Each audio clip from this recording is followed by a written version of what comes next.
خیر کامران سے اب آپ دونوں برابر میں بیٹھے ہیں، پہلے ایک لیڈیز فرسٹ. شکریہ چیئرمین صاحب. یہ ایک بہت اہم مسئلے پہ ہم بات کر رہے ہیں. Water is a matter of life and death. اسی ایوان میں پارلیمان کے مشترکہ اجلاس سے خطاب کرتے ہوئے صدر مملکت آصف علی زرداری نے کہا اس یک طرفہ متنازع منصوبے کو وہ قبول نہیں کر سکتے، مسترد کرتے ہیں.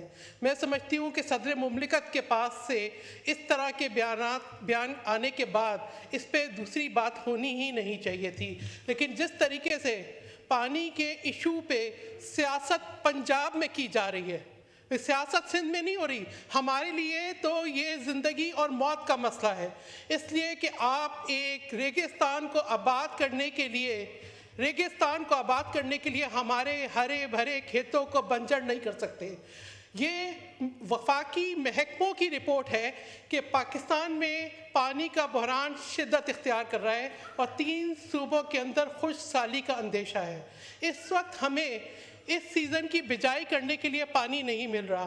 تو یہ پانی جو ہے، پانی کی کمی صرف سندھ کو متاثر نہیں کرے گی، یہ اس ملک کو متاثر کرے گی، فوڈ سیکیورٹی کو متاثر کرے گی، یہ غربت اور فاقہ کشی پہ لے جائے گی، یہ ہنگر کو بڑھائے گی. یہ حکومت کو سوچنا چاہیے. آج مجھے افسوس یہ ہے کہ ادھر ڈپٹی پرائم منسٹر بھی آئے، ایک اور وزیر نے بھی بیان دیا، کسی نے ہمیں تاریخ نہیں بتائی کہ مشترکہ مفادات کی کونسل کا اجلاس کب ہوگا. ایک آسان بات ہے، ایک آسان حل ہے. آپ وہ اجلاس بلائیں جہاں پر تمام صوبے بیٹھ کے ان معاملات کو طے کریں گے. آپ کو بتائیں گے بھی کہ پانی کی کمی کتنی ہے، آپ کو بتائیں گے کہ پانی کی ضرورت کتنی ہے. سندھ کے پانی کے حق کو بھی آج تختہ دار پہ لا کے کھڑا کر دیا ہے. ایک اور قتل، سندھ کا معاشی قتل، سندھ کے کسانوں کا معاشی قتل ہم برداشت نہیں کریں گے. اور یہ بات صرف سندھ کی نہیں ہے، یہ پنجاب کے آباد کاروں کی بھی ہے. وہ بھی آواز اٹھا رہے ہیں. مجھے نہیں سمجھ میں آتا یہ کون سا گرین انیشیٹو ہے جو پاکستان کو گرے انیشیٹو کی طرف لے جا رہا ہے. یہ گرے انیشیٹو جو اربنائزیشن کی طرف لے جا رہا ہے. آج ہاری اور کسان اپنی فصلوں کا صحیح معاوضہ نہیں وصول کر سکتے، جو اخراجات ہیں وہ وصول نہیں کر سکتے. اس حکومت کو اپنی زرعی پالیسیوں پہ بھی غور کرنے کی ضرورت ہے. یہ کون سی پالیسیز ہیں کہ آپ کی جو ڈومیسٹک جو پروڈیوس ہے گندم کی، وہ تو سڑکوں پہ رول جائے. آپ کی جو ڈومیسٹک کپاس ہے اس پہ 18% جو ہے وہ سیلز ٹیکس لگا دیں اور امپورٹس کی فراوانی ہو. تو یہ امپورٹ مافیا کو آپ نہ سپورٹ کریں. اور اب پانی کم کر کے ہمارا انڈس پہ ڈاکہ ڈال کے آپ کیا چاہتے ہیں کہ سندھ کو خشکسالی کا جو ہے وہ نشانہ بنایا جائے.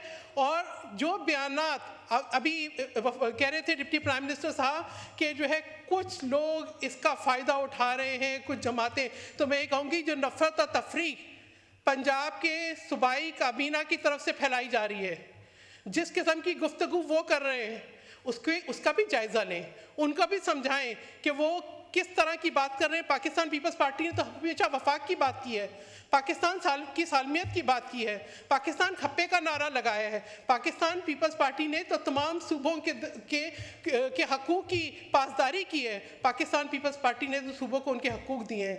آج کس قسم کی حکومت ہے جو ایک یک طرفہ پالیسی کو لے کے چل رہی ہے، صرف چند ایلیٹس کو فائدہ دینے کے لیے، اشرافیہ کو فائدہ دینے کے لیے، ایک عام ہاری اور کسان کا معاشی قتل. میں سمجھتی ہوں کہ حکومت کو شاید اندازہ نہیں ہے، کوئی دور اندیشی نہیں ہے کہ یہ دیکھیں کہ آج جس منصوبے پہ وہ آگے چل رہے ہیں اس کا کل انجام کیا ہوگا. پاکستان کو کہتے ہیں زراعت جو ہے وہ معیشت کی ریڑھ کی ہڈی ہے، تو زراعت پہ تو آپ نے کاری وار کر دیا، زراعت کو تو آپ نے تباہی کے دہانے پہ پہنچا دیا. یہ پانی کا ایشو ایسا ہے، اس کو سندھ کا بچہ بھی جو ہے ریجیکٹ کرتا ہے. ہم اس کو بالکل قبول نہیں کریں گے. حکومت کو چاہیے کہ لفاظی میں ہمیں نہ گھمائے. ان کو چاہیے کہ آ کے پالیسی سٹیٹمنٹ یہ ہے، پالیسی سٹیٹمنٹ بھی نہیں، ڈیٹ اناؤنس کریں، آج اناؤنس کریں. ہمیں 15 دن کے بعد بھی نہیں ڈیٹ چاہیے، ہمیں کل ڈیٹ چاہیے، ہمیں پرسوں ڈیٹ چاہیے. ہمیں آپ ڈیٹ دیں کہ کونسل آف کامن انٹرسٹ کا اجلاس ہو. یہ چیئرمین صاحب بہت امپورٹنٹ بات ہے. ہم لوگوں کی اتنی سفرنگ ہے، ہم دیکھ رہے ہیں لوگ بے چین ہیں، ہمارے جو ہے وہ کسان اور ہاری بے چین ہیں. ایک پریشانی ہے، نفرت ہے، تقسیم ہے. اس کو ختم کرنے کا واحد طریقہ یہ کہ کونسل آف کامن انٹرسٹ کی میٹنگ بلائی جائے. جی صادق محمد صاحب، آپ